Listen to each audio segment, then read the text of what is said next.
So this is it then, a drive in the McLaren P1. The car itself has taken almost 5 years to create, work originally having begun on the project as long ago as 2009.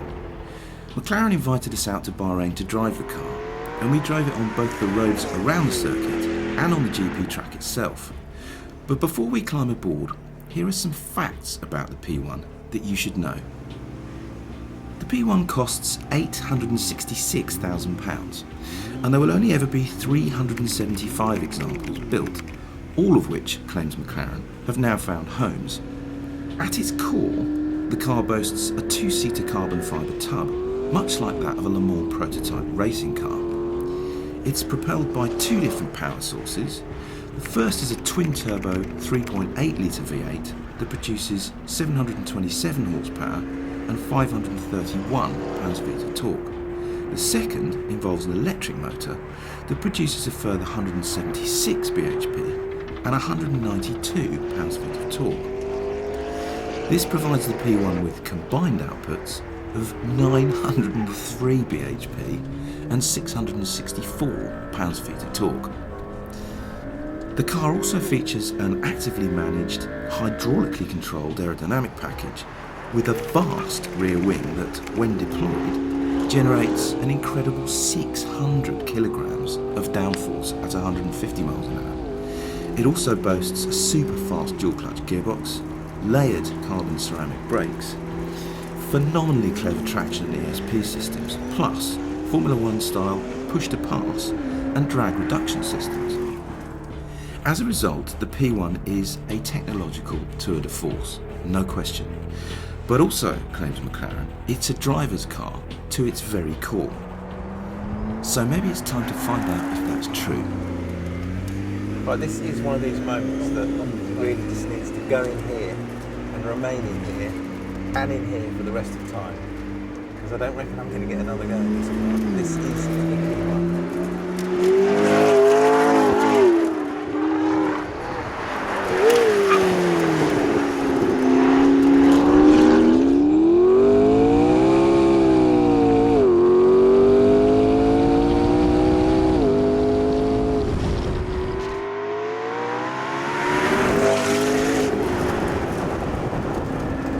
There are so many modes down here, which are actually very similar to the 12C. You've got normal, sport and track for both the chassis and the powertrain and the aero. So I'm going to put the powertrain in track. I'm going to put the aero also in track. I've got the gearbox in manual. There's so much stuff going on in this car. It's mental. And this is before you even mention the fact that you've got this iPass button, which is... It's like what... As you can probably tell, I suffered from a fairly bad attack of verbal diarrhea when driving the P1. Sorry about that, but it's just really difficult in a car like this not to get totally carried away. There's just so much to talk about. Yeah, Sutcliffe, stop talking and get your foot down. Magnificent is what it is. Magnificent.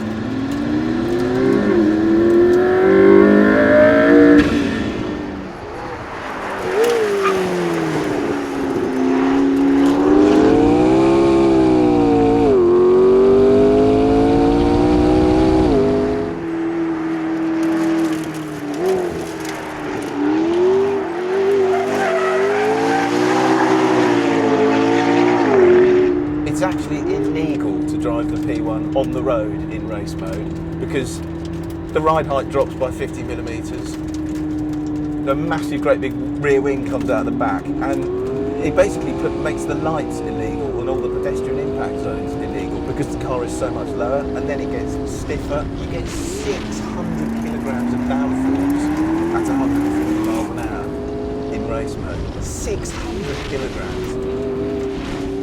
I am truly sorry for my inability to stop talking during this vid, viewer, but in the end I just got totally carried away by the moment in the car. It really did blow me away.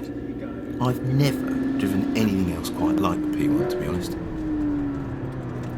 Here is just a little taster of what this thing is like.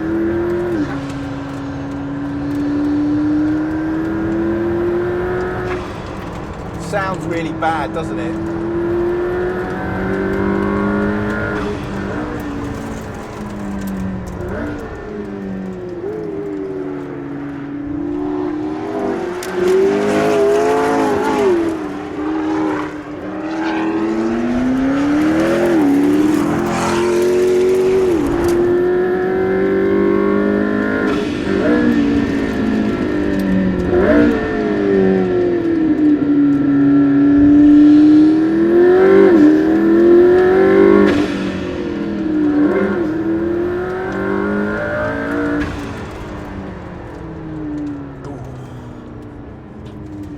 I don't know. Cars just keep getting more incredible.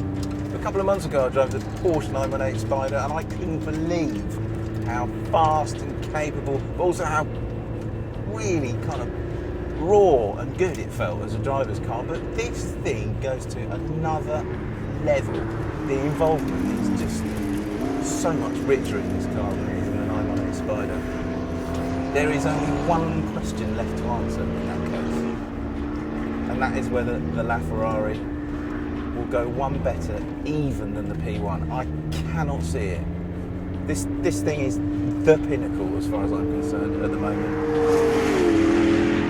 But if the LaFerrari really does go one better, then hats off to Ferrari, because they will have done one huge job.